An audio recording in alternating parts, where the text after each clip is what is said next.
Assalamu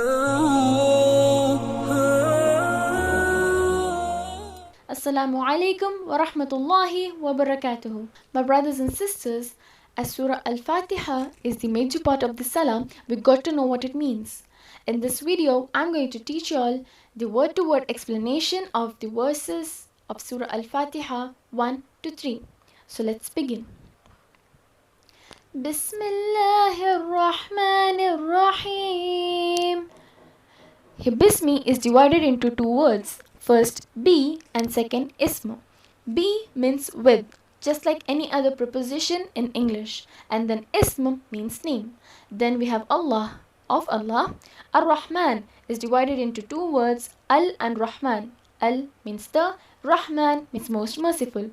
Then Ar-Rahim, again it's divided into two words, that is Al and Rahim. Al means the and Rahim means always all merciful. Notice that there are few letters given in the bracket. These letters are called as the root word. Now what is a root word? Root word is the foundation of a word and it is a 3-letter word. Sometimes it appears as a 4-letter word or a 2-letter word, but most of the time it is 3-letter word. And what are the benefits? It helps identify the word and also the deeper understanding. Let us take an example. Here, grow acts as a root word, and from grow we derive other words such as grown, growth, grows, growing. Even though the general meaning of all these 4 words is grow, but it slightly differs in its actual meaning. Growth means increase in size, number, etc., while growing is the action of the verb to grow. Now let us take an example in Arabic. Here, kha, lam, qaf is a root word, and the meaning of this root word is creation. Now the other words which are derived from this root word are khalaqa, which means he created. Next, khalq, which means creation. Next, khaliq, which means creator. The general meaning is creation, but it slightly differs. So we'll come back to the previous one.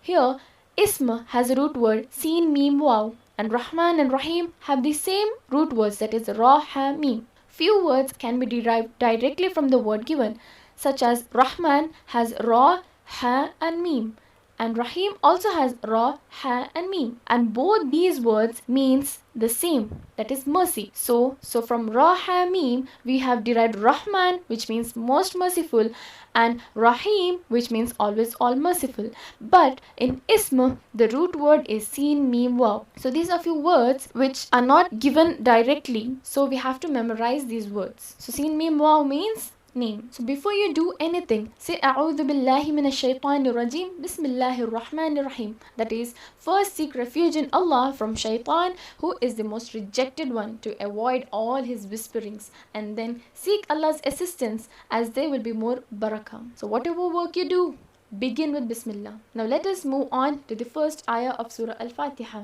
Alhamdulillahi Rabbil Alameen. Alhamdu is divided into two words, that is al and hamdu. Al means the or all in this case. So next we have hamd. Hamdu means praise or thanks, and the root word of hamdu is given directly, that is ha, mim, dal. Next we have lillahi, and here li means for. It also takes other meaning in few other sentences. Allahi has the root word alif, lam, and ha, which means Allah. Next we have Rabbi. The root word is ra, ba, ba. 2 bas because there is a shadda. And then the meaning of this is Rabb or sustainer. The word Rabb is used for the one who has these 3 qualities. That is Khaliq, Malik and Mudabbir, which means the creator, owner and the sustainer. Next we have al-Alameen. Here al means the and Alameen means of worlds. Here ya and noon means this word is a plural. Just like we add s for any other word to make it a plural, here we use ya and noon, but in few other words we don't use ya and noon. Just like an example of child, and the plural of child is children. We use a complete different word to make it a plural. So why do we have to say Alhamdulillahi Rabbil Alameen? Hamd means praise. So praise Allah with all your heart, as Allah is the most deserving and the best creator. And thank Allah for the food, for the health, for everything that Allah subhanahu wa ta'ala has given us. Now we'll move on to the second ayah. Ar-Rahman Ar-Rahim. Now Ar-Rahman, again Al and Rahman, the most merciful the always all merciful. Now why almost two same names? Ar-Rahman means Allah subhanahu wa ta'ala has a lot of mercy, which is an attribute. Rahman is an attribute. And Ar-Rahim, which means Allah subhanahu wa ta'ala shows mercy, which means the action. So first is the extremely caring and kind and intensely merciful. And second, Ar-Rahim, it shows the continuity. So Allah subhanahu wa ta'ala is multiplying the intensity of being merciful with the continuity of being merciful. So ask Allah subhanahu wa ta'ala's forgiveness. Allah subhanahu wa ta'ala is Ar-Rahman and Ar-Rahim, the most merciful and always all merciful.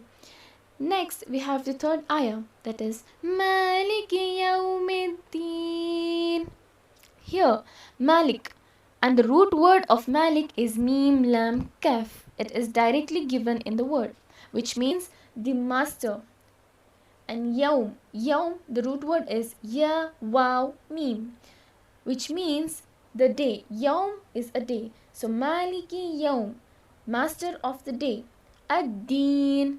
Ad-Din is again divided into two words, that is Al and Deen. Al is the and Deen, which means the judgment. The root word of Deen is Dal Ya Noon, which is directly derived from the word. Allah subhanahu wa ta'ala is the master of the day of judgment. On the day of judgment, Allah will have the sole authority. Nobody shall have any power. He alone will judge among the people. On that day, no one can intercede except the one who is given the permission by Allah. Day of judgment will be a terrible day. Man will run away from his brother, mother, father, his wife and his son, his daughter. Everyone will be worried about himself or herself. So while reading this ayah, we should anticipate Allah's mercy, that He will reward us for our good deeds. Simultaneously, we should fear the punishment of our wrongdoings. He made us Muslims without our asking, just out of His mercy. Now that we are asking Him for Jannah, we hope that He will grant us our dua. That's it for today. I hope you all have understood the meaning of these verses, and inshallah I'll be continuing the further explanation of the rest of the ayahs in the next video. Subhanakallahumma wa bihamdika ashhadu an la ilaha illa anta astaghfiruka wa atubu ilayk. Assalamu alaikum wa rahmatullahi wa barakatuh. If you found this video beneficial, make sure to like and also share it with your friends so that others may also benefit through it.